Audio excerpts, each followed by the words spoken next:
Hey everybody, this is a quick video in case you have a Hoover brand washing machine and you're getting an error E10 and you're wondering, well, what is this error and how do I get rid of it?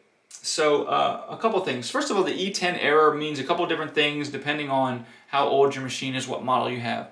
But on all the machines, this is something related to sensors and electronics.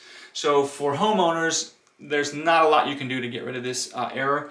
All you can really do is call the technician to come look at it. Although I would, before you call the technician and spend the money, I would recommend one thing, which is whenever you're getting these kind of errors that are electronic and weird and and everything seems fine, but you're getting this random error, is to just, like a computer that's acting up, try a hard restart on the machine. So turn it off and then remove it from power completely, either unplug it from the wall or turn it off at the breaker and leave it off for a full minute. Once that minute's up, you can turn it back on, plug it back in, turn it back on, try to do a cycle and see if it doesn't get rid of this, doesn't just kind of clear out this error. And again, if not, it's probably you're gonna need to call a technician to come figure out what sensor is wrong or whatever. So anyways, I hope this helped you at least figure out what's going on with your machine. And thanks a lot for watching. Have a great day.